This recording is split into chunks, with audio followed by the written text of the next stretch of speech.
I suppose if I were to summarize my life in Colorado Springs, it would be this: a simple life, a modest home, and a dream that turned into a nightmare. They say appearances can be deceiving, but I never thought I'd have to prove I wasn't homeless. In my own backyard. Hey everyone, if you enjoy stories about crazy neighbors and standing up for what's right, make sure to hit that subscribe button and turn on notifications. You won't want to miss what happens next. My name is Thomas, and at 48, I thought I had everything figured out. I'd spent the last 15 years building my life in this quiet corner of Colorado Springs, a neighborhood where the mountains paint the horizon and where, until recently, peace wasn't just a word. It was a way of life. My home isn't what you'd call luxurious.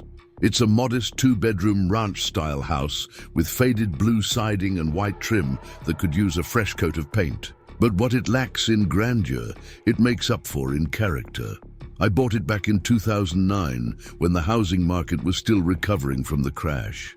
Back then, I was just grateful to have a place to call my own, somewhere to plant roots after years of renting. The crown jewel of my property isn't the house itself, it's my backyard oasis.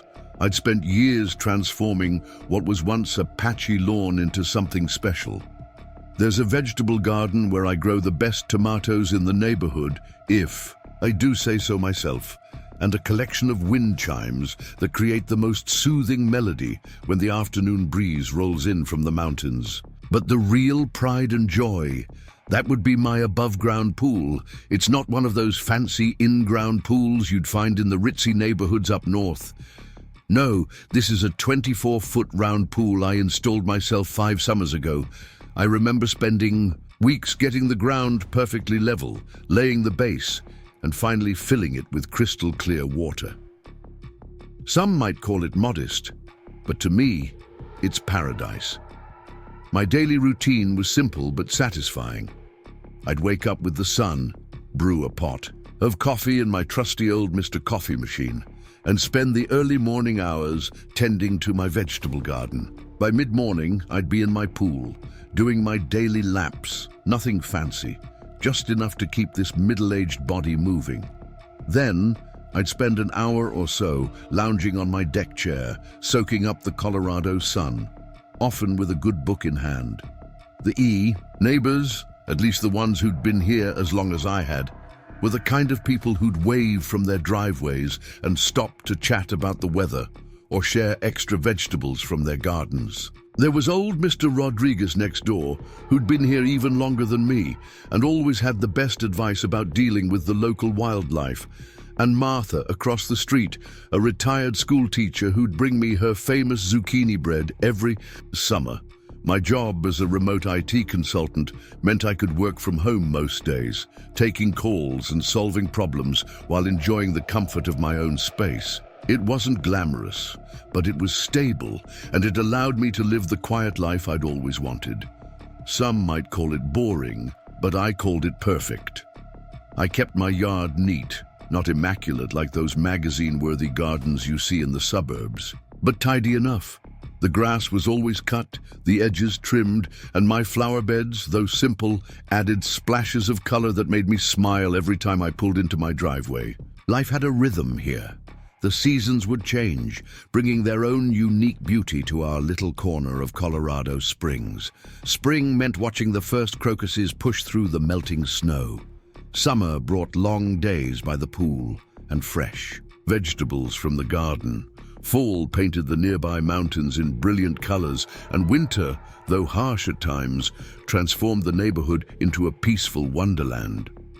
I never thought this simple life of mine could become the center of such drama. Never imagined that my modest above-ground pool, my little slice of heaven, would become the focal point of a neighborhood controversy that would test not just my patience, but my very right to exist in the space I'd called home for so long. But I'm getting ahead of myself. To understand how my peaceful life turned into a battle for my dignity, we need to go back to that fateful day in early June, when the moving truck pulled up to number 1542 Pine Grove Street, the house directly behind mine. That's when everything changed, though I didn't know it yet. If you want to hear how this story unfolds and discover how a simple misunderstanding turned into an all-out neighborhood war, make sure to hit that subscribe button and ring the bell for notifications. Trust me, what happens next will make you think twice about taking your own backyard privacy for granted. Let me tell you about the day my peaceful life in Colorado Springs became a battleground. All because someone decided that a man enjoying his own pool couldn't possibly be the homeowner. It was a Tuesday morning in early June when everything started to shift. The Colorado sun was already blazing by 9 a.m., promising another scorcher of a day. I was in my usual spot, coffee in hand, inspecting the tomato plants for signs of early blight when I heard it. The unmistakable sound of a large diesel engine struggling up our steep street. Moving trucks weren't uncommon in our neighborhood. People came and went, especially during the summer months, but something about this particular truck caught my attention. Maybe it was the way it crawled up the street, or perhaps it was the fleet of luxury cars following behind it. 3 sleek vehicles that looked more at home in downtown Denver than our modest neighborhood. The truck stopped at 1542 Pine Grove Street, the 2-story house that backed up to my property. The previous owners, the Hendersons, had been a lovely retired couple who'd moved to Arizona last winter to be closer to their grandchildren.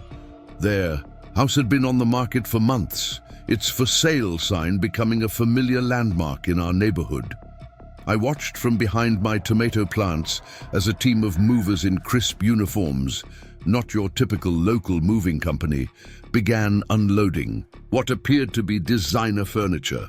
Each piece was wrapped in premium protective covering, the kind you'd expect for museum artifacts rather than household items. This wasn't going to be just another family moving in. This was something different.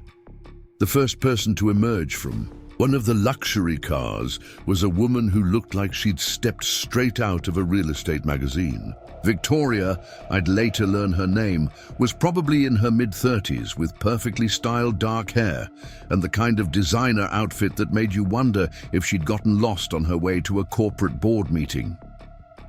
Her heels clicked authoritatively on the concrete as she directed the movers with military precision. Behind her came a man I assumed was her husband, Robert, talking intensely into a Bluetooth earpiece, his gestures animated as he paced the driveway. He wore an expensive-looking suit despite the growing heat, and his presence seemed to make even the professional movers nervous. I'm not one to judge people by their appearances, but something about them made me uneasy. It wasn't their obvious wealth. We had other well-off families in the neighborhood. No, it was something else, something in the way they surveyed their new property, as if they were sizing up territory rather than moving into a home. My unease grew when Victoria's gaze drifted to my yard. She stopped mid-sentence, her perfectly manicured hand frozen in mid-air as she stared at my above-ground pool. Her expression shifted from surprise to what I can only describe as disgust, as if she'd spotted something offensive rather than a perfectly maintained backyard pool. I considered walking over to introduce myself. It's what neighbors do, after all. But something held me back. Maybe it was the way Victoria's nose wrinkled when she looked at my property. Or perhaps it was Robert's aggressive phone conversation that echoed across our usually quiet street. Instead, I retreated inside to my home office for my morning meetings. Throughout the day, I couldn't help but notice the constant stream of delivery trucks arriving at 1542. Each brought more items that seemed to transform the modest 2-story house into something else entirely. By afternoon, a landscaping crew had arrived, immediately beginning to tear out the Hendersons' beloved rose garden. I watched as they ripped out decades of carefully tended flowers, replacing them with what looked like pre-grown sections of perfectly manicured lawn. The activity continued well into the evening, long past the time when our neighborhood usually settled into its peaceful routine. I could hear Victoria's voice carrying across the yards, directing workers with increasing frustration. No, no, no, that's not where that goes. Do I have to supervise everything myself? Around sunset, I was doing my evening pool maintenance when I noticed Victoria and Robert standing at their back window, clearly visible through the newly installed floor-to-ceiling glass. They were looking directly at my yard, gesturing and talking in what appeared to be heated whispers. I pretended not to notice, but I could feel their eyes on me as I checked the pool's chemical levels. That night, as I sat on my back porch enjoying the cool evening air, I heard snippets of their conversation drifting through their open windows. "Can you believe this neighborhood?" Victoria's voice carried clearly. "That pool. It looks like something from a trailer park. Robert, you promised me this was an up-and-coming area." "Just give it time," Robert replied, his voice lower but still audible. "Property values are rising. People like that won't be able to afford to stay here much longer."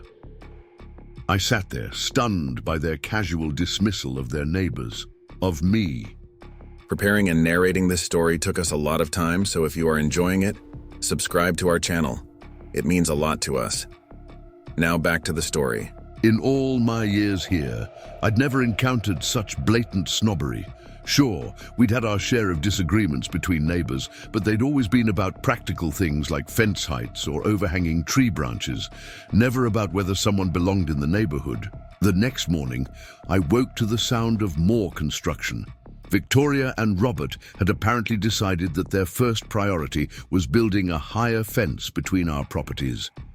The old wooden fence, which had served its purpose perfectly, well, for years, was being torn down and replaced with tall, modern panels that looked more appropriate for a commercial property than a residential neighborhood. As I watched the workers install the new fence, I noticed Victoria standing in her yard, supervising the installation while occasionally glancing at my pool with that same look of distaste.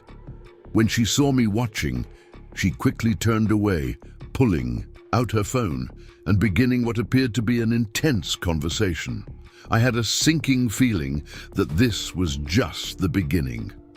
In my 15 years in this neighborhood, I'd learned to trust my instincts about people and everything about. Victoria and Robert set off warning bells. They weren't just new neighbors adjusting to a different environment. They were people who seemed determined to remake the neighborhood in their own image, regardless of who or what stood in their way.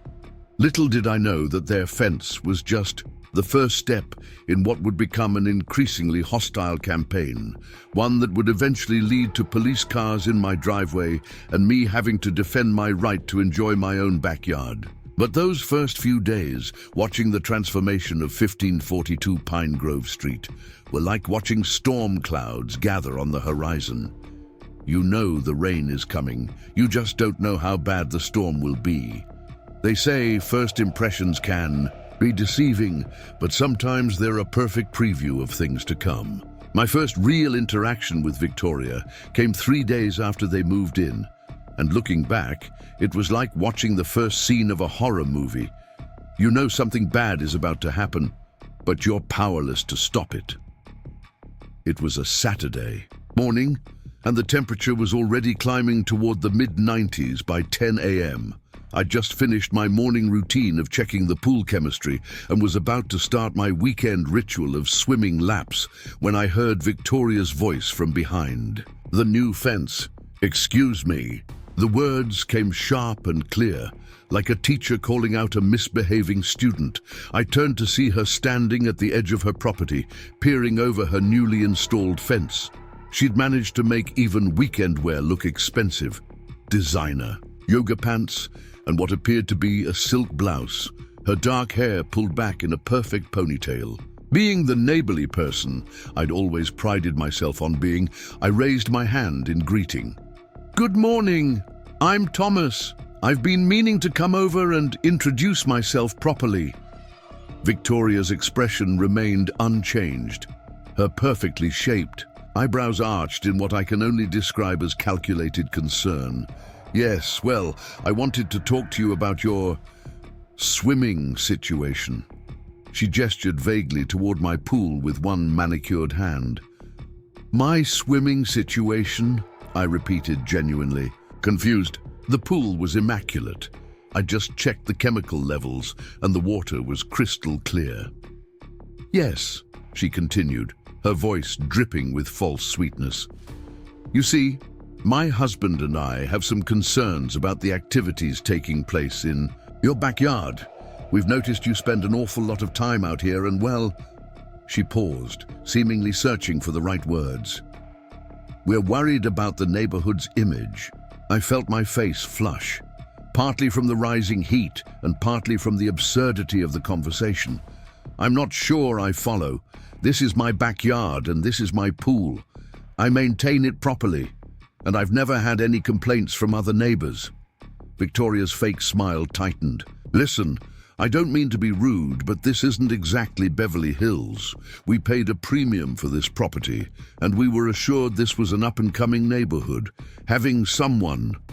She paused again, her eyes scanning over my modest swim trunks and weathered deck furniture. Loitering in a makeshift pool all day doesn't exactly scream premium real estate. I stood there momentarily speechless. In 15 years of living here, I'd never been made to feel like an intruder in my own backyard. Mom, I said, trying to keep my voice level, I'm not loitering. I live here.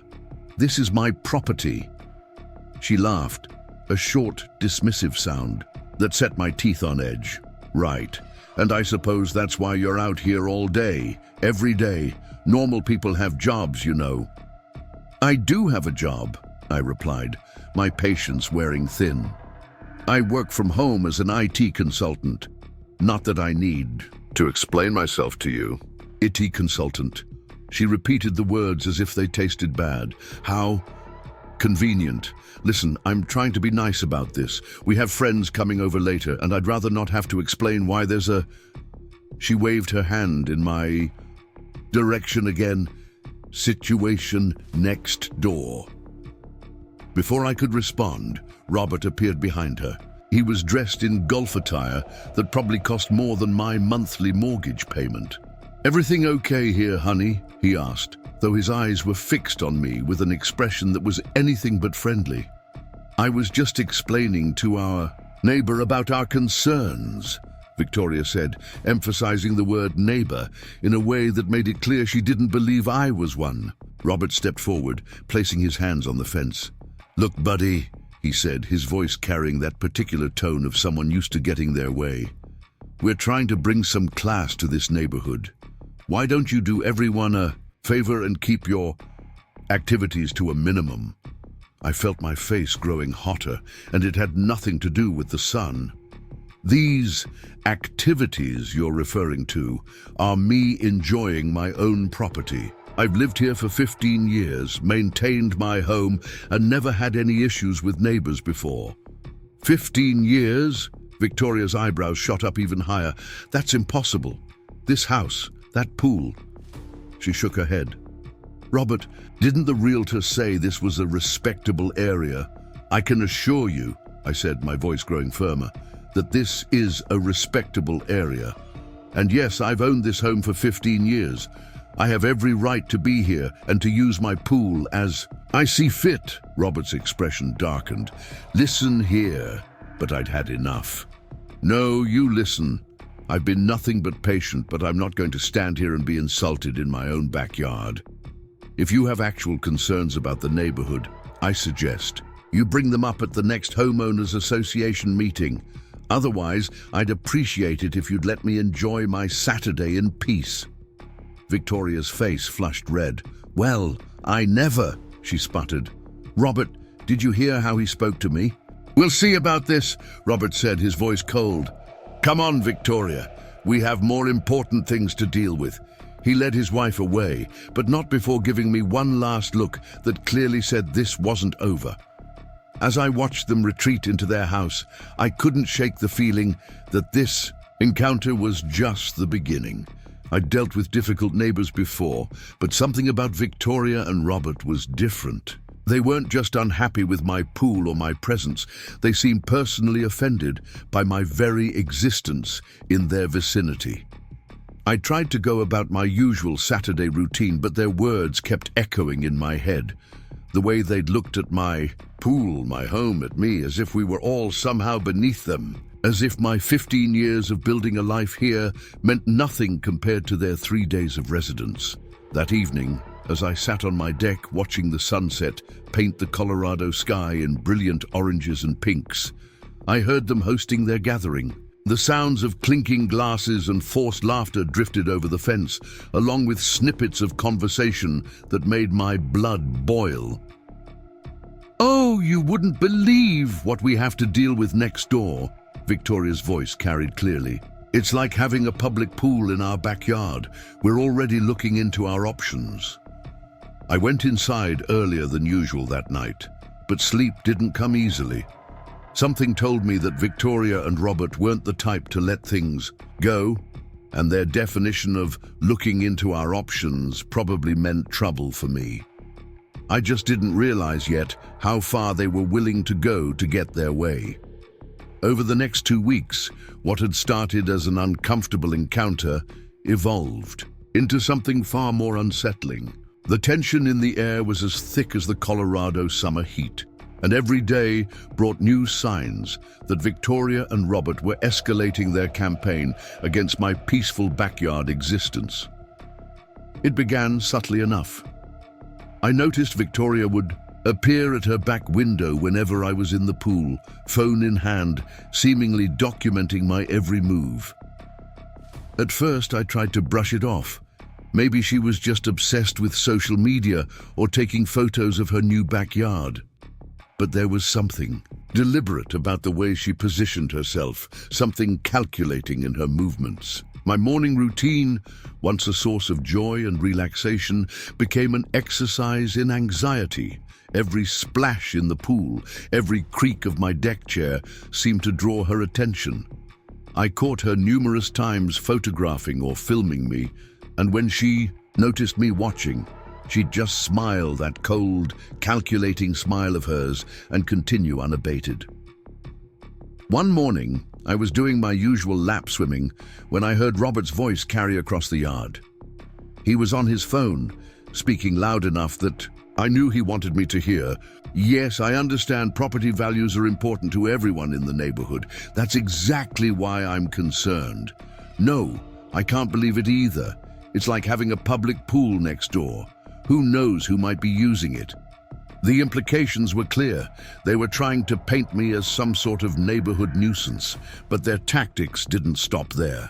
They began hosting frequent emergency neighborhood meetings at their house, conspicuously excluding me. I'd watch as neighbors I'd known for years filed into their backyard, many looking uncomfortable, but apparently unable to resist Victoria's insistent invitations. Martha, my friendly neighbor from across the street, finally filled me in on what was happening at these gatherings. She caught me one evening as I was bringing in my trash bins. "Thomas," she said, her voice low and concerned, "I thought you should know. They're trying to get people to sign some sort of petition about the pool. They're saying it's decreasing property values and attracting undesirable elements to the neighborhood." I felt my stomach drop. Undesirable elements. I've lived here longer than most people on this street. Martha nodded sympathetically. "I know, dear. Most of us who've been here a while aren't buying into it, but they're persistent, and they keep hinting about having connections with the city council and homeowners association." The situation got even more bizarre when Victoria and Robert began what I can only describe as psychological warfare. They installed bright security lights that pointed directly at my pool area, keeping them on all night. When I politely asked them to redirect the lights, Victoria just smiled sweetly and said, "Oh, we're just concerned about security. You understand, don't you, with all the activity in the area." They also started playing loud classical music whenever I was in my backyard, cranking up the volume to an almost ridiculous level. Wagner's Ride of the Valkyries became the unwanted soundtrack to my morning swims. When other neighbors complained about the noise, Victoria would quickly apologize and blame it on testing their new sound system.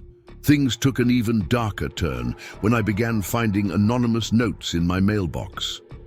"Your kind isn't welcome here," one read. Another suggested I take my public pool elsewhere. I couldn't prove they were from Victoria and Robert, but the handwriting on one note looked suspiciously similar to Victoria's signature I'd glimpsed on their petition. The situation was starting to affect my work. As a remote IT consultant, I needed to be focused and professional during video calls with clients. But it became increasingly difficult with the constant psychological pressure. More than once, I had to explain away the blaring classical music in the background during important meetings.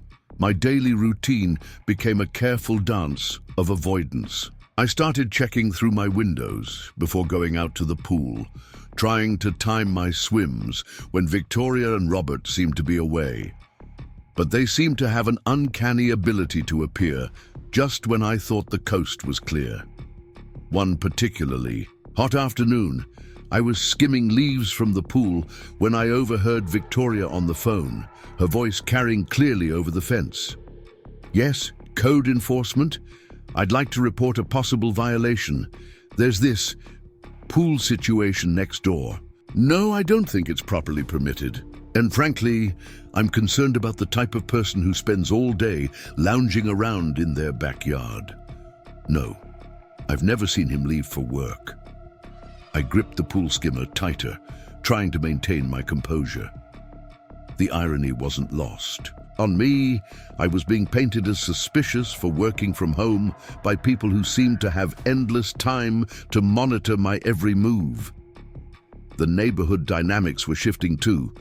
People who used to stop and chat now hurried past my house, avoiding eye contact. Some neighbors who'd known me for years started giving me uncertain looks, as if they were trying to reconcile the person they'd known with the troublemaker Victoria and Robert were describing. Mr. Rodriguez, my elderly neighbor who'd always been friendly, caught me one evening as I was tending to my tomato plants. "Thomas," he said, his voice heavy with concern, "be careful, amigo. These new people, they're not just annoying neighbors. They're the type who know how to work the system. I've seen it before." His warning sent a chill down my spine, despite the warm evening air. I knew he was right. Victoria and Robert weren't just being difficult. They were systematically working to undermine my position in the neighborhood. Every photo, every complaint, every emergency meeting was building towards something larger. I started keeping a detailed log of every interaction, every incident. Something told me I'd need documentation of my own. I installed security cameras around my property, making sure they were clearly visible. If Victoria could document me, I could document her behavior too.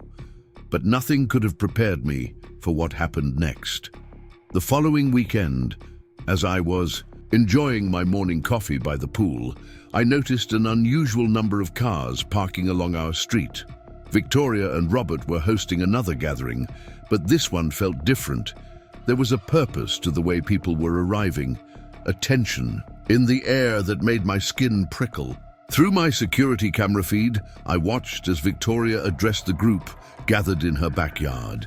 Even though I couldn't hear her words clearly, her gestures toward my property and the nodding heads of her audience told me all I needed to know.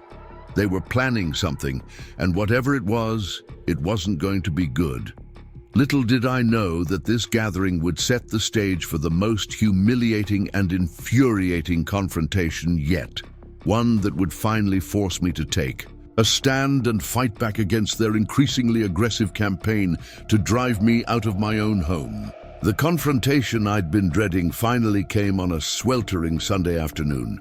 The temperature had climbed to 98 degrees, and I decided to spend some time in my pool to beat the heat.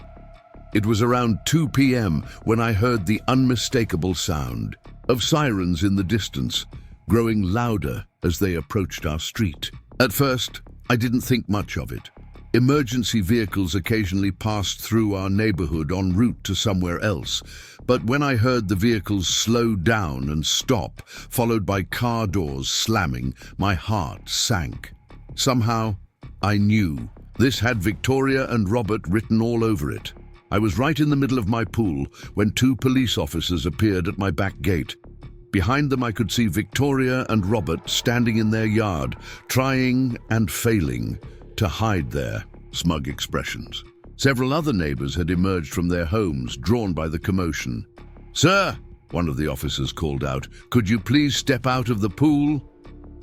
I felt my face flush with embarrassment as I climbed out, water dripping from my swim trunks. I grabbed my towel from the deck chair, trying to maintain some dignity as I approached the officers. "Is there a problem, officers?" I asked, though I had a sinking feeling I knew exactly what was happening. The taller officer, whose nameplate read Officer Martinez, consulted his notepad. "We received a complaint about suspicious activity. Someone reported a possible transient individual using private property without authorization." I stood there, dripping and stunned, as the reality of the situation hit me. Victoria and Robert hadn't just called the police. They'd reported me as a homeless person trespassing in my own backyard. "This is my home," I said, my voice steadier than I felt. "I've owned this property for 15 years. Sir, can you provide some identification?" The second officer, Officer Thompson, asked. His tone was professional but skeptical, and I noticed his eyes scanning my modest pool setup and well-worn deck furniture. "Of course," I replied. "Let me go inside and get my driver's license." "We'll need to accompany you," Officer Martinez said, following protocol for suspected trespassing cases. The humiliation of having to lead two police officers through my home, while my neighbors watched and Victoria and Robert stood smugly in their yard, was almost unbearable. I could hear Victoria's theatrical whisper carrying across the yard. "See, Robert, I told you something wasn't right about him." Inside my house, I retrieved my wallet from the kitchen counter and presented my driver's license to the officers. I also pulled out my most recent property tax statement from the drawer, where I keep important documents. "As you can see," I said, handing them both items, "this is my property. I'm not trespassing, and I'm certainly not homeless. I work from home as an IT consultant, which is why I'm able to use my pool during the day." The officers examined my documentation carefully. I could see their expressions shift as they realized they'd been called out on a false alarm. "Mr. Walsh," Officer Martinez said, his tone noticeably softer, "everything appears to be in order here. We apologize for the disruption." But I wasn't ready to let this go. "Officers, I'd like to know who filed this complaint. This isn't the first time my new neighbors have harassed me about using my own pool." Officer Thompson glanced toward Victoria and Robert's property. "Sir, we can't disclose who made the call, but I would suggest documenting any future incidents of harassment." "Oh, I have been," I assured them, pulling out my phone to show them the log I'd been keeping of Victoria and Robert's behavior. "I have security camera footage of them filming me in my backyard, audio recordings of their excessive noise, and copies of threatening notes left in my mailbox." The officers exchanged glances. "Sir, if you're experiencing ongoing harassment, you might want to consider filing a formal complaint." As we walked back outside, I could see Victoria and Robert's smug expressions falter when they realized their plan had backfired. The officers approached them, and though I couldn't hear the entire conversation, I caught phrases like false report and misuse of emergency services. Victoria's voice rose in pitch as she tried to defend herself. "But officer, you don't understand. He's out here all day, every day. It's unseemly. We were told this was an upscale neighborhood." "Ma'am," Officer Martinez's voice was firm, "your neighbor has provided proof of residence and property ownership. Making false reports to the police is a serious offense." Robert tried to interject with his usual authoritative tone. "Now, see here, officer." "Sir," Officer Thompson cut him off, "I strongly suggest you and your wife reconsider your actions. Harassment and filing false police reports can have serious consequences." By this time, several of my long-term neighbors had gathered closer. Martha stepped forward, her voice clear and strong. "Officers, we've known Thomas for years. He's a wonderful neighbor. It's these new people who are causing all the trouble." Mr. Rodriguez chimed in as well. "See, officers, they've been trying to cause problems since they moved in, having meetings about Thomas, taking pictures of him in his yard. It's not right." The tables had turned, and Victoria and Robert seemed to realize it. Their faces had lost their smugness, replaced by something between anger and embarrassment. Before leaving, Officer Martinez turned to me. "Mr. Walsh, here's my card. Don't hesitate to call if you experience any further harassment. And ma'am, sir," he addressed Victoria and Robert, "consider this a warning. Any further false reports will be dealt with accordingly." As the police cars pulled away, an uncomfortable silence fell over the neighborhood.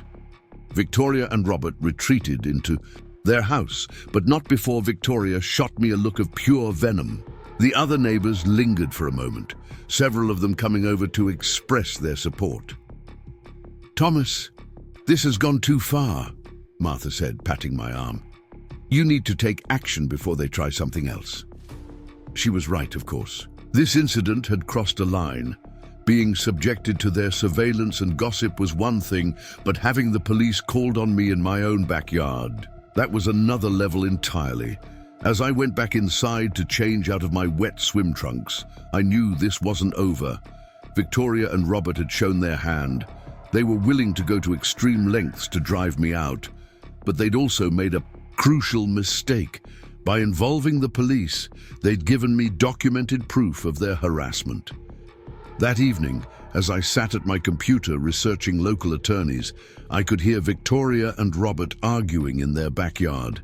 Their voices were raised, enough that snippets carried clearly over the fence. "This is your fault, Robert. You said calling the police would work. How was I supposed to know he'd actually own the place? Nobody with money would live like that." Their words only strengthened my resolve. It was time to fight back. Not just for myself, but for every person who'd ever been judged and harassed for living within their means and enjoying their own property. Little did Victoria and Robert know, their failed attempt to have me arrested was about to backfire in ways they never anticipated. The police incident wasn't the end of our conflict. It was just the beginning of my counterattack. The fallout from the police incident spread through our neighborhood like wildfire. By Monday morning, it seemed everyone had heard about Victoria and Robert's failed attempt to have me arrested in my own backyard. But instead of laying low after their humiliating defeat, they decided to double down on their campaign against me, this time taking it very public. I was on an important video call with a client when I first noticed the commotion outside. A group of people had gathered on the sidewalk in front of my house, led by none other than Victoria, in what appeared to be her most expensive power suit yet. They were holding signs, and my heart nearly stopped when I read them through my office. Window, protect our property values. No pool parties in residential areas. Keep our neighborhood safe. I apologized to my client, claiming technical difficulties, and ended the call early. As I stepped onto my front porch, I could hardly believe my eyes. Victoria had organized what looked like a full-blown protest in front of my house. There were about 15 people, most of whom I'd never seen before, holding professionally printed signs and chanting slogans about neighborhood safety. Robert stood slightly apart from the group, filming everything on his phone with a self-satisfied smirk. When he saw me emerge, he made a show of zooming in on my reaction.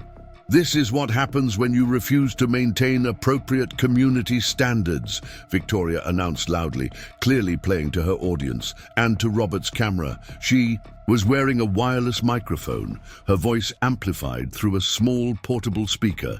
We demand action. I noticed a few local news vans pulling up, and my stomach dropped. They'd actually called the media. This wasn't just a neighborhood dispute anymore. They were trying to turn it into a public spectacle. Martha, bless her heart, was already marching across the street toward the protest group, her face red with anger. "Have you people lost your minds?" she shouted. "This is harassment." "Ma'am," Victoria said condescendingly into her microphone, "we are exercising our right to peaceful protest. This man's activities are destroying our property values. Do you know he spends hours every day in that offensive above-ground pool? What kind of message does that send about our neighborhood?" A young reporter from the local news station approached me, microphone in hand. "Sir, do you have any response to the protesters' claims that your backyard pool is bringing down property values?" I took a deep breath, remembering my father's old advice about staying calm in a crisis. "My name is Thomas Walsh," I said clearly, making sure my voice was steady. "I've owned this home for 15 years. These protesters, led by my new neighbors who moved in less than a month ago, have been harassing me for using my own pool in my own backyard. Just yesterday, they called the police falsely claiming I was a homeless person trespassing on this property." The reporter's eyebrows shot up, and she quickly turned her attention to Victoria. "Is this true?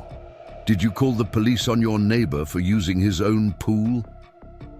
Victoria's composure slipped for just a moment before she recovered. "We were acting out of concern for the community," she declared. "When you see suspicious activity,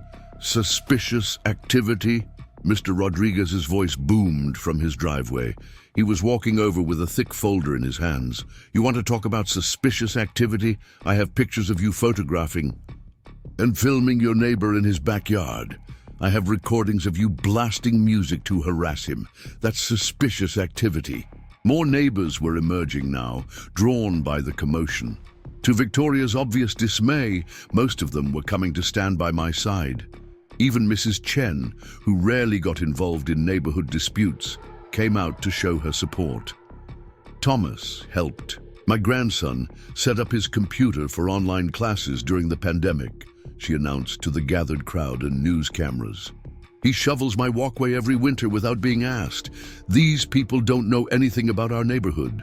Victoria tried to regain control of the situation, but it was slipping away from her. Her hired protesters looked increasingly uncomfortable as more residents came forward with stories about my years in the neighborhood and Victoria and Robert's recent harassment campaign. The final blow came when old Mr. Peterson hobbled out of his house with a stack of papers. "You want to talk about property values?" he called out, his voice wavering but determined. "I was on the Homeowners Association board for 20 years. Well-maintained private pools, even above-ground ones, typically increase property values in our area. I have the data right here." He waved the papers in the air, and several reporters rushed to speak with him. Victoria's face had turned an interesting shade of red. One of her hired protesters, looking thoroughly confused, turned to her. "Lady, you said this was about protecting the neighborhood from illegal activities. You didn't say anything about harassing a homeowner." Others in her group began to lower their signs, looking embarrassed. The news cameras were capturing everything, and I could see Robert frantically whispering something in Victoria's ear. But Victoria wasn't done yet. She grabbed her microphone again, her voice taking on a desperate edge. "Don't you people understand? He's making our neighborhood look cheap. That pool, those plastic chairs, that ridiculous garden, it's destroying the image we're trying to create." "And what image is that?" I finally asked, stepping forward. "An image of exclusion, of harassment, of judging people based on the cost of their patio furniture rather than the content of their character." The reporters swung their cameras back to me, and I knew this was my moment to make a stand. I've lived here for 15 years, I continued, my voice growing stronger. I bought this house when I could barely afford it, improved it over time, and made it my home. I put in that pool with my own hands, and yes, I enjoy it on my days off or after I finish my work-from-home job. That's the American dream, isn't it? Working hard, building something for yourself, being part of a community. The hired protesters were openly leaving now, some of them actually apologizing as they walked past me. Victoria stood almost alone, except for Robert, who was still filming, though his hand had started to shake noticeably. A police car pulled up. Someone had called them about the disturbance.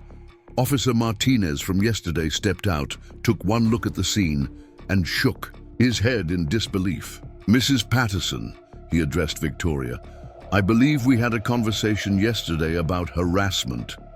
Victoria finally seemed to realize how badly her plan had backfired.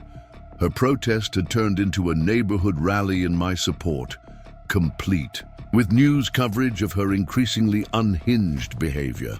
As the crowd began to disperse, with the news crews getting final statements from supportive neighbors, I noticed Victoria and Robert having an intense discussion by their luxury SUV. Their voices carried clearly in the now quieter street. "This is a disaster, Victoria. My clients are going to see this." "Well, I didn't hear you coming up with any better ideas, Robert. This neighborhood is ruining everything." I watched them retreat to their house, but I felt no satisfaction in their humiliation. Instead, I felt a deep sadness for people who were so obsessed with appearances that they couldn't see the real value of a community. That evening, as the excitement died down, my neighbors organized an impromptu pool party in my backyard, a show of solidarity that brought tears to my eyes. But as we celebrated, I couldn't shake the feeling that Victoria and Robert weren't done yet. They'd been publicly humiliated, and people like that don't take humiliation well. I was right. What they did next would take our conflict to a whole new level. The day after Victoria's failed protest, I woke up to find my world had changed in ways I never expected. The local news coverage of yesterday's events had gone viral overnight, with social media exploding over what people were now calling Poolgate. My phone was buzzing non-stop with calls from friends and family who'd seen the news, and my email inbox was flooded with messages from strangers sharing their own stories of neighbor harassment. But it wasn't just my life that was being affected. The entire neighborhood had been thrust into an unwanted spotlight, and the ripples of Victoria and Robert's actions were spreading far beyond our quiet street in Colorado Springs. My first indication of just how far things had gone came when I opened my front door to get the morning paper. A small business card was tucked into my doorframe, the contact information for a producer from a national morning show. Below it was another card from a different network and another from a local radio station. The media circus was just beginning. I was making my coffee when Martha called, her voice urgent. "Thomas, have you seen what they're doing now? Check your neighborhood Facebook group." I pulled up the group on my phone and felt my stomach churn. Victoria had somehow become an administrator of the page overnight and had transformed it into a platform for her vendetta. The group, once a place for sharing local events and recommendations, was now filled with posts about maintaining community standards and protecting property values. But what made my blood run cold was the series of photos she'd posted, not just of my house and pool, but of other modest homes in the neighborhood. Each post included commentary about properties of concern and suggestions for community improvement. She'd essentially created a public shame list of homes she deemed not up to her standards. Mr. Rodriguez's lovingly maintained garden, with its traditional Mexican decorations, was labeled culturally inappropriate for our demographic. Mrs. Chen's original 1960s ranch house was described as desperately needing modernization. Even Martha's perfectly respectable home was criticized for its outdated color scheme. The comments section was a battleground.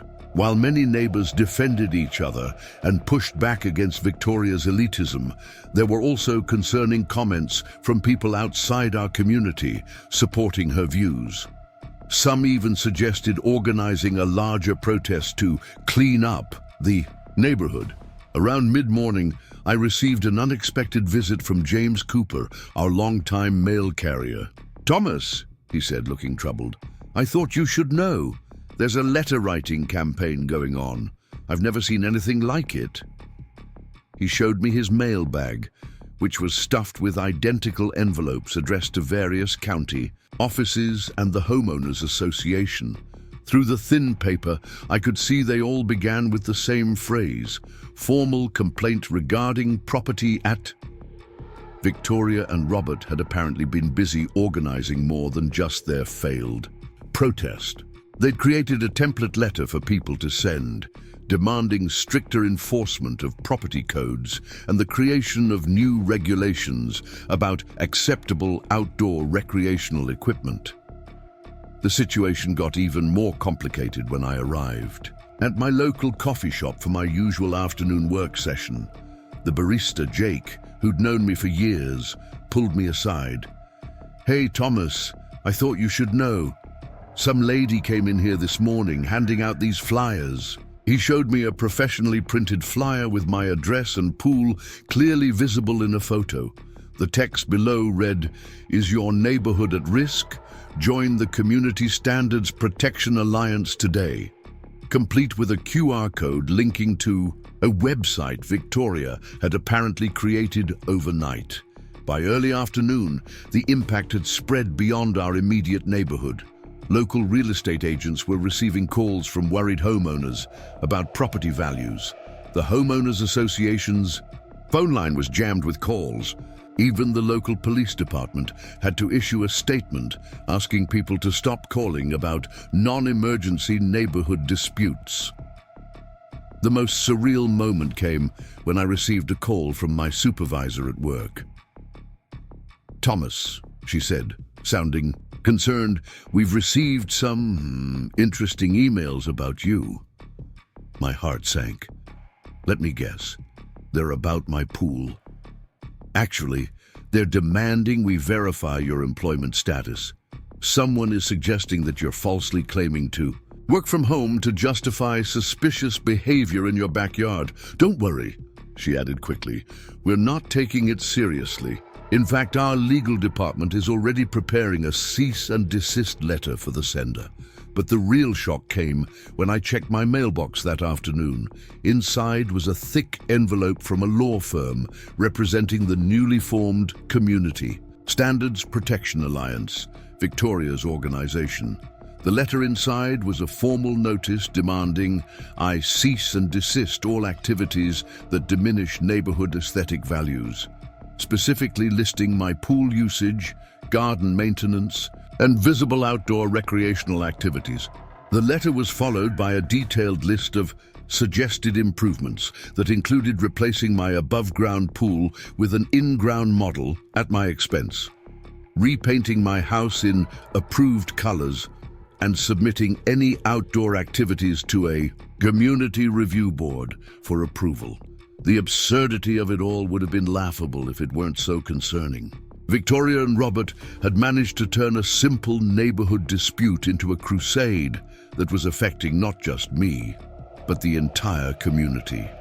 Later that evening, as I sat on my deck trying to process everything, I noticed increased traffic on a usually quiet street. Cars were driving by slowly, some stopping to take pictures. Our neighborhood had become a spectacle, and everyone's privacy was being invaded. Mrs. Chen came over, visibly upset. "Thomas, my grandson saw those posts about our house. He asked me if we need to move because our home isn't good enough. How do I explain this to a 10-year-old? The human cost of Victoria and Robert's campaign was becoming clear. It wasn't just about property values or community standards anymore.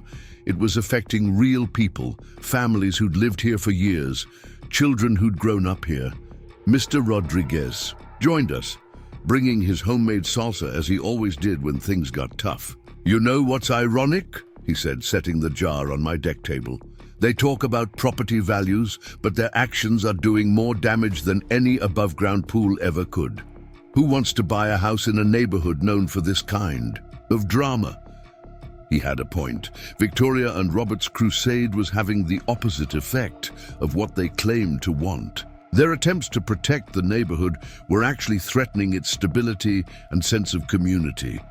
As the sun set on another tumultuous day, I received one final shock. A certified letter arrived from the City Council. Victoria's Community Standards Protection Alliance had managed to get an emergency hearing scheduled to discuss urgent neighborhood preservation issues. The ripples of their actions had reached far beyond our street, and now we were all being pulled into their crusade, whether we wanted to be or not. But as I watched my neighbors rallying together, sharing stories and support, I realized something important. Victoria and Robert hadn't just started a fight with me, they'd challenged the very essence of what made our neighborhood special. Little did they know, their attempts to divide us were actually bringing the community closer together, and we were about to show them exactly what community standards really meant. The community hearing was scheduled for the following Tuesday at the City Council chambers. In the days leading up to it, Victoria and Robert's campaign reached new levels of intensity. What had started as a simple dispute over my pool had evolved into something that threatened to tear apart the fabric of our entire neighborhood. The morning of the hearing, I woke up to find my worst fears realized. Overnight, Victoria and Robert had taken their most aggressive action yet. My entire front yard had been plastered with large professional-grade signs. Property value alert, neighborhood hazard, community standards violation. But what made my blood run cold was the massive banner they'd somehow managed to hang across their second-story windows, clearly visible to anyone passing by. Stop the neighborhood decline. Hearing today, City Hall, 2 p.m. As I stood there in my driveway trying to process this latest escalation, a news van pulled up, then another and another.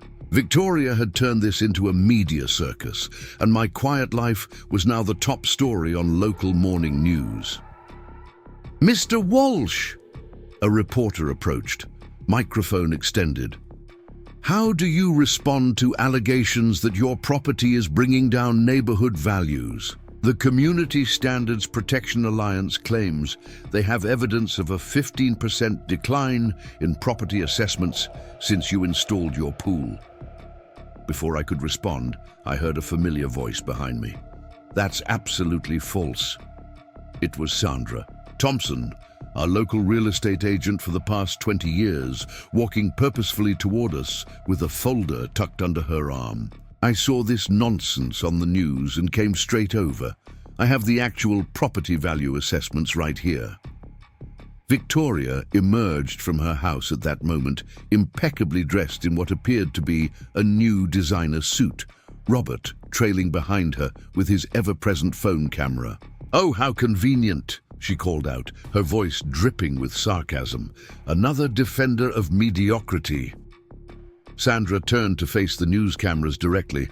"I've been selling homes in this neighborhood for 2 decades. Property values have increased steadily, including after Mr. Walsh installed his pool. In fact, his well-maintained property has consistently contributed to the neighborhood's appeal." The reporters swung their cameras between Sandra and Victoria, sensing the tension. Victoria's face had turned an interesting shade of red, but she quickly composed herself. "Well," she announced, loud enough for everyone to hear, "we'll see what the City Council has to say about that. We have experts flying in for today's hearing, real experts," she emphasized, giving Sandra a dismissive look. The next few hours were a blur of activity. My phone wouldn't stop ringing. Emails flooded my inbox. Even my work clients were reaching out. Having seen the news coverage, I had to take an emergency personal day, something I hadn't done in years. By 1:30 p.m., the scene outside City Hall was chaos. Victoria had somehow managed to bus in protesters from other neighborhoods, all carrying professionally printed signs matching the ones in my yard. There must have been at least 100 people there, many of whom I'd never seen before. But what Victoria hadn't counted on was the counter-response. My neighbors had shown up in force. Martha had organized a group of long-term residents, each carrying handmade signs with messages like 15 years of community, Thomas is family, and pools don't lower values, harassment does. The city council chamber was packed to capacity. Victoria and Robert sat at one table with their attorney, a slick-looking man in an expensive suit. I sat at another with Sandra Thompson, and to my surprise, a lawyer who'd offered to represent me pro bono after seeing the news coverage.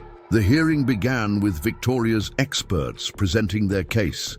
They showed carefully selected photos of my property, graphs with manipulated statistics, and even a PowerPoint presentation about community aesthetic standards that looked like it had been created for a luxury real estate development. Then came the testimony. Victoria had brought in 3 real estate specialists from out of state, each taking turns explaining how above-ground pools were indicators of neighborhood decline and typically associated with lower-income areas. But the real shock came when they presented their proposed solution. They weren't just asking for my pool to be removed. They wanted to establish a neighborhood preservation committee with the power to approve or deny any visible property modifications, from paint colors to garden decorations. And guess who they proposed should chair this committee? Victoria herself. Just when it seemed things couldn't get more surreal, Robert stepped up to present what he called evidence of suspicious behavior. He had compiled months' worth of surveillance footage of me using my pool, edited together to make my normal swimming routine look somehow sinister. The background music he'd added, ominous and dramatic, would have been laughable if the situation weren't so serious. Finally, it was our turn. Sandra presented the real property value data, showing clear evidence that Victoria's claims were false.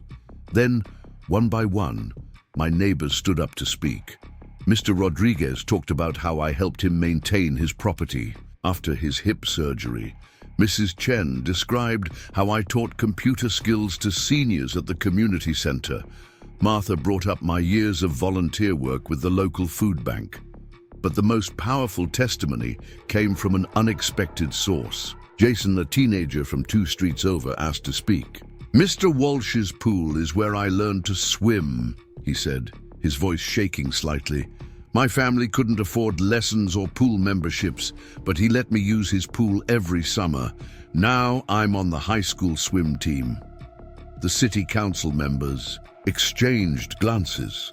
Victoria's attorney tried to object, claiming emotional testimonies were irrelevant to property values, but the council chairman waved him off. Then my lawyer presented our bombshell evidence, detailed documentation of Victoria and Robert's harassment campaign. The surveillance videos they'd taken of me, the defamatory flyers, the false police report, and most damaging of all, financial. Records showing they'd hired protesters and created fake social media accounts to support their campaign. The council called a brief recess to review all the evidence.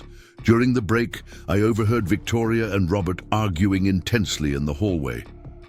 "This isn't going as planned," Robert hissed. "We look like the bad guys." "Because you didn't donate enough to the council members' re-election campaigns," Victoria snapped back. "I told you we needed to go bigger." When the hearing resumed, the council's decision was unanimous. Not only were all of Victoria and Robert's complaints dismissed, but they were ordered to cease their harassment immediately. The council also recommended a police investigation into their false reports and harassment campaign, but Victoria wasn't done.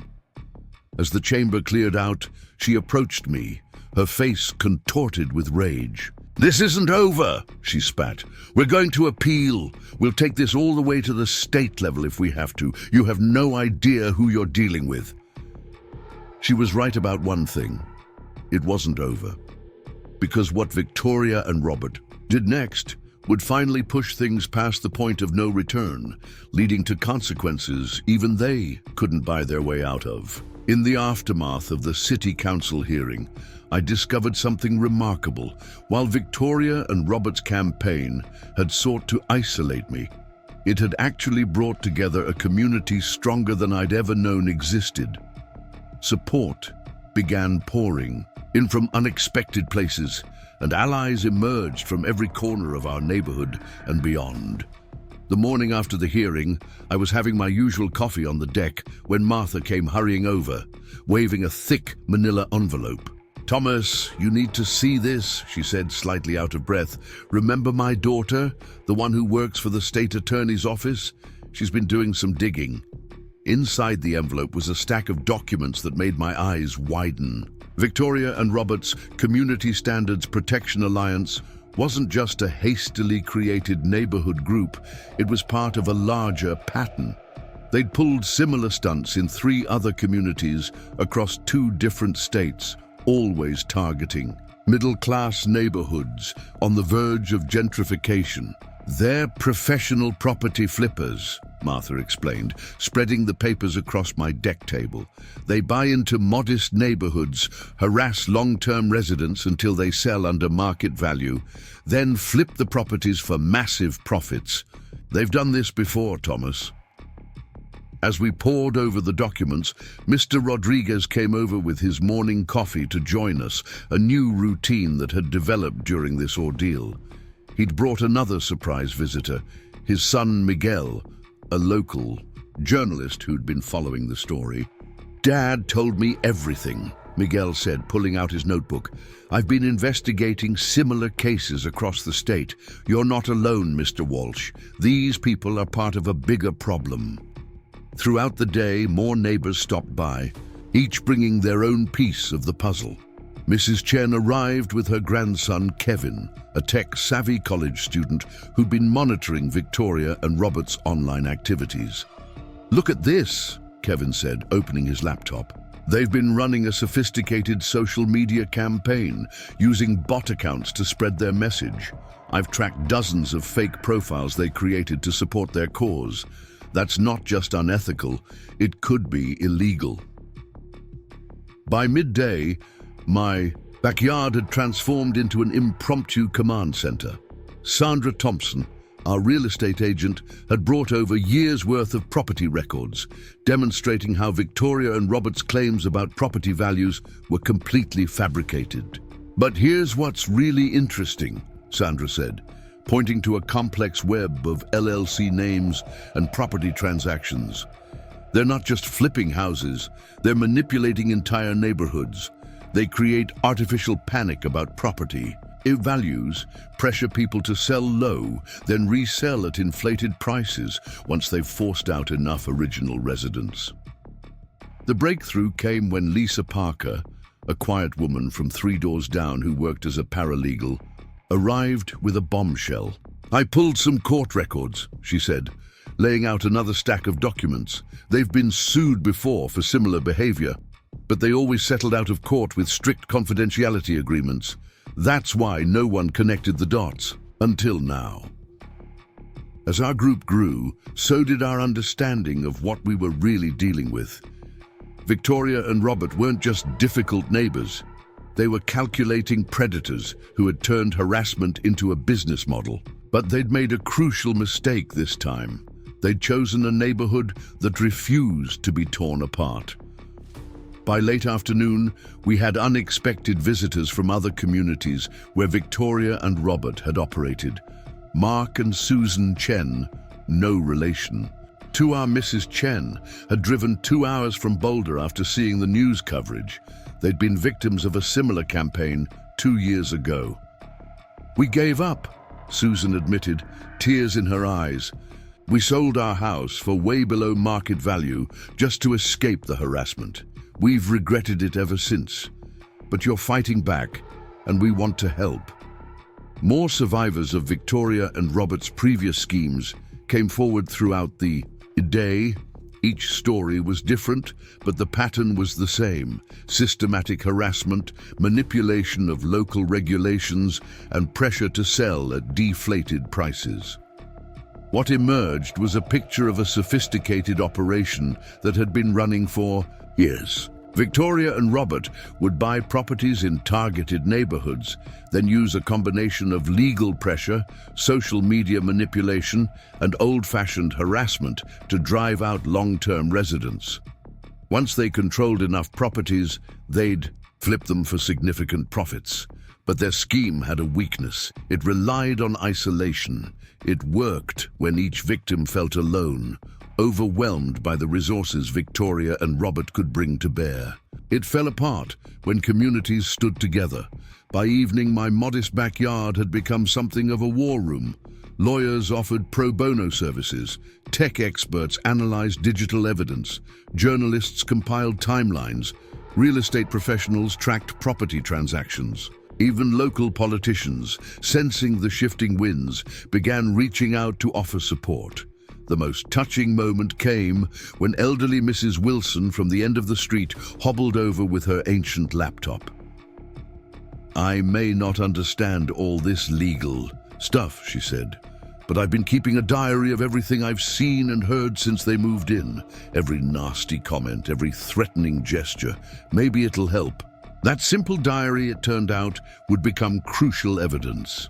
Mrs. Wilson's detailed, dated entries provided a timeline that corroborated everything else we were discovering.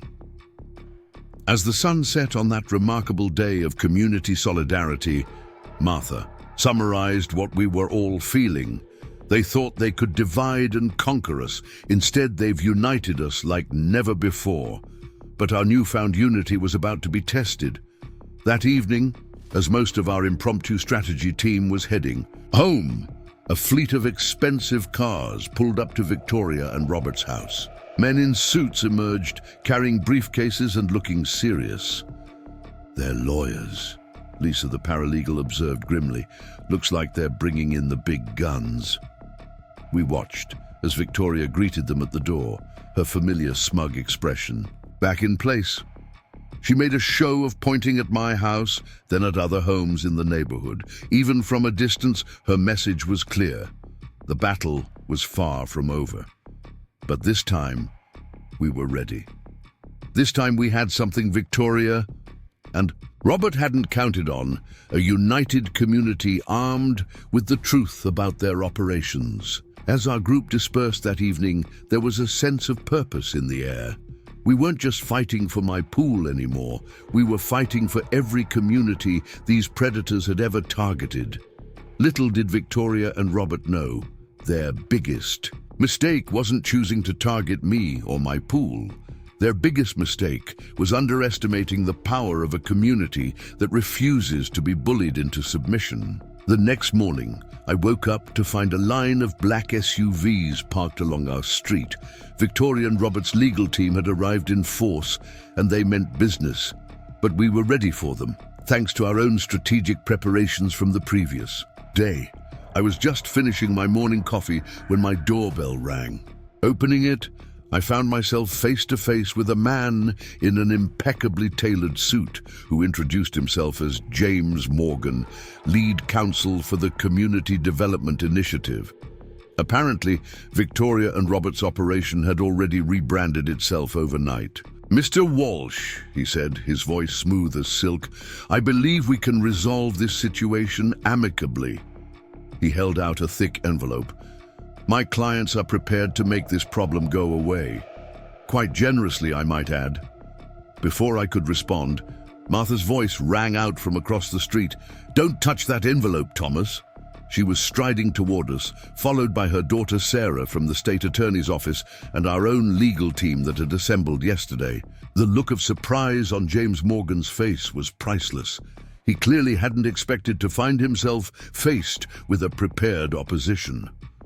"Any offers should go through proper legal channels," Sarah stated firmly, reaching us and holding out her business card.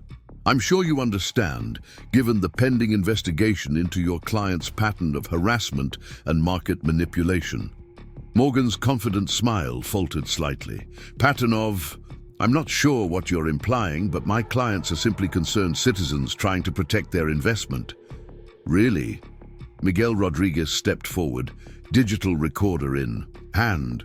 Would you care to comment on the similar cases in Boulder, Fort Collins, and Lakewood, the ones that were quietly settled out of court? By now, a small crowd had gathered. Morgan glanced nervously at the growing audience, then at the news van that had just turned onto our street. Miguel had made sure his media colleagues would be present for this confrontation. This is harassment, he declared, though his voice had lost some of its authority.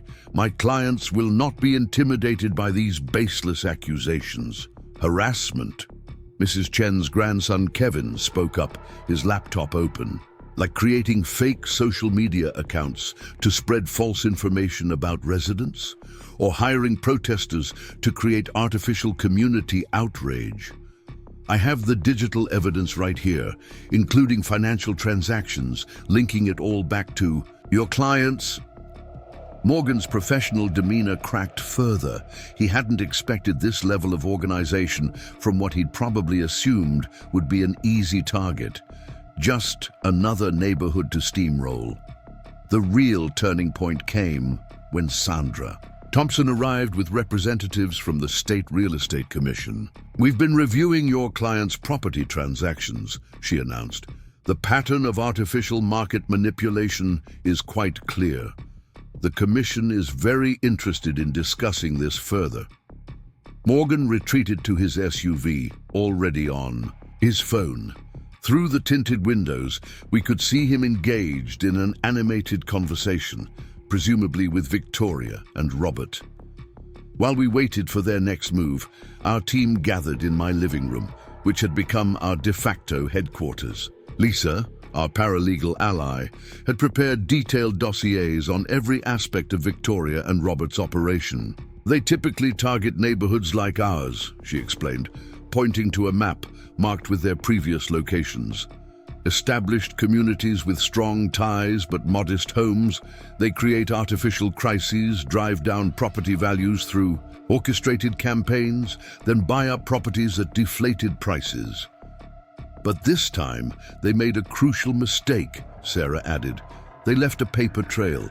Those confidentiality agreements from their previous settlements? They're not as airtight as they thought. And now that we've connected the dots between all these cases, we have enough evidence to show a pattern of organized market manipulation. Our strategy was comprehensive.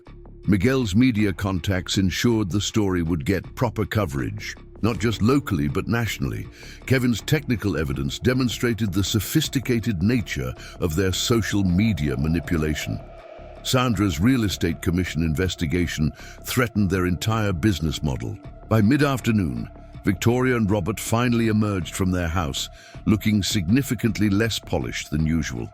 They headed straight for my door, their lawyer trailing behind them, looking distinctly uncomfortable.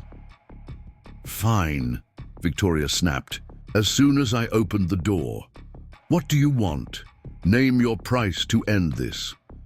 "This isn't about money," I replied calmly. "This is about community, something you clearly don't understand."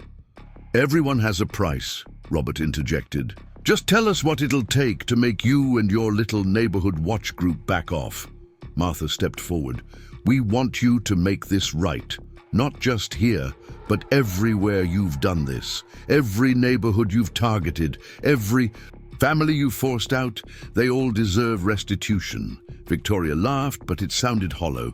"You can't prove anything. All those cases were settled." "Actually," Sarah spoke up, "we can. Those settlements may have silenced individual victims, but they don't prevent investigation of the overall pattern of behavior. And that pattern? It's textbook real estate fraud." The color drained from Victoria and Robert's faces as Sarah laid out exactly what we had. Documented evidence of their previous schemes, testimony from former victims, financial records showing their manipulation of market values, and proof of their harassment campaigns. "You have two choices," Sarah concluded. You can face multiple investigations and lawsuits, or you can make this right. Your call." The silence that followed was deafening. Victoria and Robert exchanged glances, their usual confidence completely shattered. Their lawyer pulled them aside for a hushed conference that became increasingly heated. Finally, they turned back to us. "What exactly are your terms?" Robert asked, his voice strained. We were ready for this question. Our team had prepared a comprehensive list of demands: full restitution to all previous victims, immediate cessation of all harassment activities, withdrawal of all their fraudulent complaints, and a public acknowledgement of their scheme. "And one more thing," I added. "You're going to contribute to a fund for community improvements. Real ones, not your fake standards upgrades. Swimming lessons for kids who can't afford them, home repair assistance for elderly residents, that sort of thing." Victoria looked like she'd swallowed something sour, but their lawyer was already nodding. He knew as well as we did that this offer was far better than the alternative of multiple fraud investigations and lawsuits. As we watched them retreat to their house, once again, there was a sense of cautious victory in the air. We'd done more than just stand up to bullies. We'd exposed a systematic scheme that had been preying on communities like ours for years. But we all knew this wasn't quite over yet. Victoria and Robert still had cards to play, and they'd proven themselves masters of finding new ways to attack. The question was, what would they try next, and would our united community be strong enough to withstand it? The final showdown came sooner than any of us expected, and in a way, none of us could have predicted. 3 days after we presented our terms to Victoria and Robert, just when we thought we might be reaching a resolution, they made their most desperate and dangerous move yet. I woke up at dawn to the sound of heavy machinery. Looking out my window, I saw something that made my heart stop. A full construction crew was setting up equipment around my pool. Victoria and Robert stood in their yard, watching with barely contained glee as a large excavator moved into position. Throwing on clothes, I rushed outside. "Stop! What do you think you're doing?" Victoria stepped forward, waving a document. "Oh, Thomas, didn't you get the notice? The city has declared your pool an immediate hazard requiring emergency removal. See, we have all the permits right here." My blood ran cold as I looked at the papers she thrust toward me. They looked official, complete with city letterhead and stamps, but something felt off about them. "These are fake," a voice declared, firmly behind me. I turned to see Sarah, Martha's daughter, striding up my driveway, still in her running clothes. She'd apparently been on her morning jog when she spotted the commotion. "I can prove it." Victoria's smug smile wavered slightly. "These are completely legitimate permits signed by Michael Davidson, Director of Urban Development," Sarah interrupted, pulling out her phone. "The same Michael Davidson who's been on medical leave for the past 3 months. I just got confirmation from his office. He certainly didn't sign anything this week." The construction crew foreman looked uncertain, glancing between his paperwork and Sarah. "Ma'am, if these permits aren't valid..." "They're not," Sarah confirmed, "and continuing work under fraudulent permits would make you liable as well." The workers began powering down their equipment as Victoria's face contorted with rage. "You can't do this. We paid good money for those permits." "Did you now?" Miguel appeared with his camera, having arrived just in time to capture Victoria's admission of paying for fraudulent city documents. "Would you care to elaborate on that statement?" Robert grabbed Victoria's arm, trying to pull her away, but she was too far gone. "Do you have any idea who you're dealing with?" she shrieked. "We own half the planning commission. We have judges in our pocket. You're nothing but a bunch of pathetic middle-class nobodies who don't know their place." Every word was caught on multiple cameras as neighbors had gathered with their phones out, recording everything. Robert looked like he was about to be sick. Within minutes, real city officials arrived, along with the police. Officer Martinez, who'd handled the original false complaint about me, took one look at the fraudulent permits and began reading Victoria and Robert their rights. "You're arresting us." Victoria's voice hit a new pitch of disbelief. "Don't you know who we are?" "Yes, ma'am, we do," Officer Martinez replied calmly. "We know exactly who you are, thanks to the extensive evidence provided by your neighbors. You're under arrest for multiple charges, including attempted fraud, filing false documents, and conspiracy to commit property damage." As Victoria and Robert were led away in handcuffs, their lawyer arrived, looking disheveled and panicked. He took one look at the scene and immediately began trying to negotiate with Sarah and the city officials. But it was too late for deals. Victoria and Robert's attempt to fraudulently destroy my pool had crossed a line that couldn't be uncrossed. Their entire operation began unraveling with stunning speed. By afternoon, news crews from every major network had descended on our street. The story had everything: wealthy developers exposed, a community fighting back, falsified city documents, and dramatic arrests.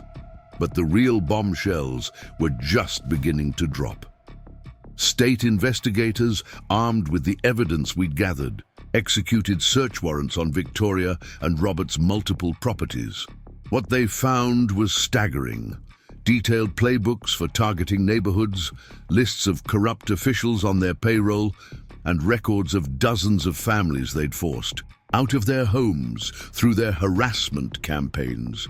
Their entire operation was laid bare, and it was uglier than anyone had imagined. They hadn't just been flipping houses.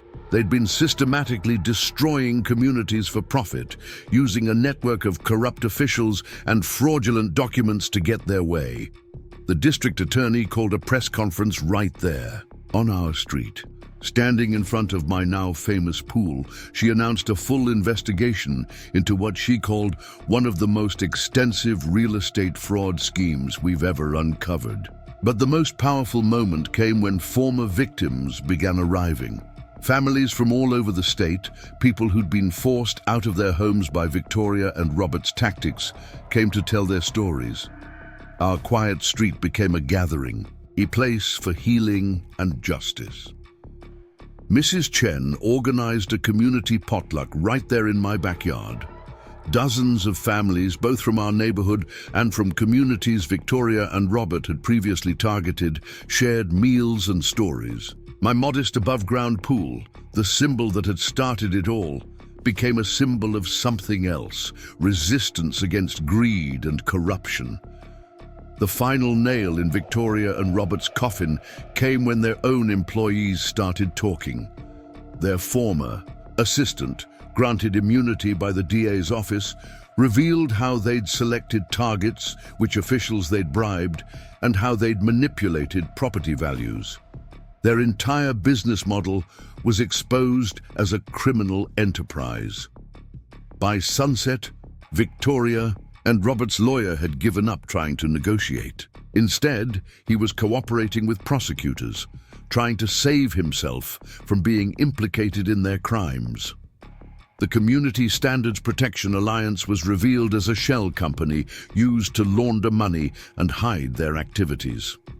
Standing in my backyard that evening, watching children splash in the pool while their parents shared stories of survival and resistance, I felt a profound sense of closure. What had started as a simple dispute over a pool had exposed a criminal operation and brought justice to dozens of families. Martha summed it up best as we watched the sunset over our vindicated neighborhood. They thought they could break our community apart, but they only made it stronger. Sometimes the most valuable things in a neighborhood aren't the property values. They're the connections between people. Victoria and Robert's house stood empty, its windows dark. Their perfectly manicured lawn seemed sterile compared to the vibrant gathering happening in my backyard. They had sought to impose their version of community standards, but in the end, our community had imposed its own standards: solidarity, justice, and the right of every family to feel secure in their home. The story made national headlines. Pool fight exposes million-dollar real estate fraud ring, and community unites to take down corrupt developers. But for us, it wasn't about the headlines. It was about standing up for our homes, our neighbors, and our right to live without fear of harassment. 1 year later, our neighborhood looks quite different, though not in the way Victoria and Robert had envisioned. Their former house, seized as part of the criminal investigation, was sold at auction and purchased by a community trust we established with the settlement money from their case. The house has been converted into a neighborhood center, offering swimming lessons in a new community pool. Yes, an above-ground one installed right where Victoria's prized rose garden used to be. After-school programs and housing assistance. Services for families facing harassment from predatory developers. My own pool, the one that started it all, has become something of a local landmark. People sometimes drive by to take pictures, though not in the hostile way they used to. Instead, it's become a symbol of community resistance and triumph over corruption. The legal aftermath of Victoria and Robert's scheme was extensive. They both received substantial prison sentences for fraud, corruption, and numerous other charges. Their network of corrupt officials was exposed, leading to a major cleanup in the city's planning department and real estate offices. But the most satisfying outcome wasn't their punishment. It was the restitution. Every family they'd forced out of their homes received compensation. Many were able to buy back their properties at fair market values. The settlement fund we established helps other communities fighting similar battles. Mrs. Chen's grandson, Kevin, created a website tracking predatory real estate practices across the country, using the evidence from our case as a template for other communities to recognize and fight back against similar schemes. It's become a valuable resource for neighborhood organizations nationwide. My morning routine is back to normal, though now I often have company. Mr. Rodriguez joins me for coffee most days, and Martha brings her famous muffins every Sunday. The sense of community that emerged during our fight has only grown stronger. The neighborhood kids have swimming lessons in my pool every Saturday morning, something that would have given Victoria a heart attack. We decided that the best way to honor our victory was to make sure everyone in the community could enjoy what we fought so hard to protect. Sandra Thompson, our real estate agent who helped expose Victoria and Robert's scheme, now gives regular workshops on recognizing and preventing real estate fraud. The best defense, she tells people, is a united community that knows its rights and stands together. Our story has inspired other neighborhoods facing similar situations. We regularly host visitors from across the country, sharing our experiences and strategies. The lawn chairs Victoria so despised have multiplied. We needed more seating for all our community gatherings. The vegetable garden has expanded too. What started as my humble tomato plants has grown into a community garden project, with families tending their own plots and sharing the harvest. Even Mrs. Wilson, who initially claimed she didn't have a green thumb, now grows prize-winning zucchini. Last month, we held a celebration marking 1 year since Victoria and Robert's arrest. The entire street was closed off for a block party. With pools, yes, multiple above-ground pools, set up for the kids, grills going full blast, and neighbors sharing stories and laughter. Miguel's documentary about our fight, Making Waves, the pool that saved a neighborhood, premiered at the local theater.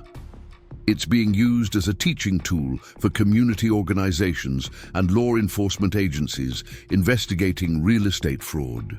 The most touching moment came when one of Victoria and Robert's former victims, an elderly couple from Boulder, moved into our neighborhood.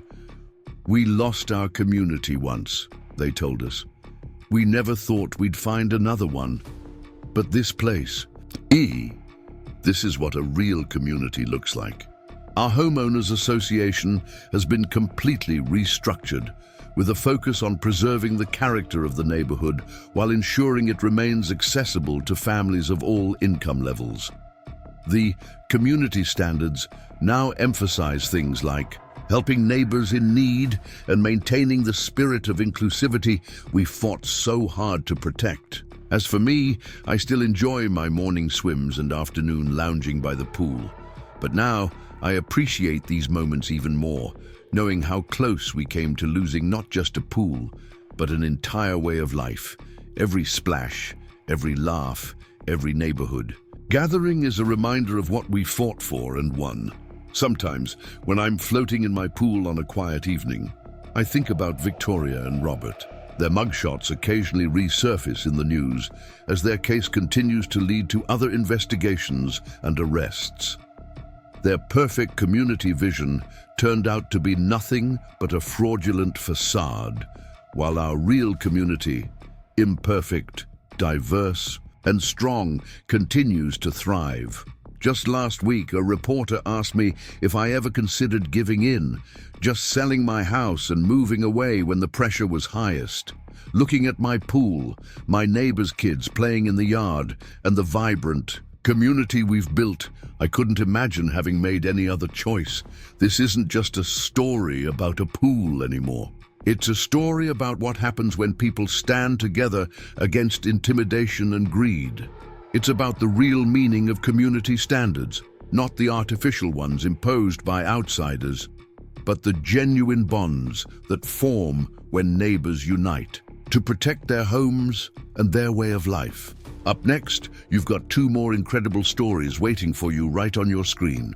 If you enjoyed this tale of community triumph over greed and corruption, you won't want to miss what's coming. Up next, just click and check them out. The real victory wasn't just saving my pool or exposing a criminal enterprise. It was discovering the true strength of our community. In the end, Victoria and Robert's attempt to destroy our neighborhood only made it stronger, more united, and more determined to protect the values that really matter. Remember to hit that subscribe button and click the notification bell so you don't miss out on more amazing true stories of standing up for what's right. Thanks for watching, and I'll see you in the next video.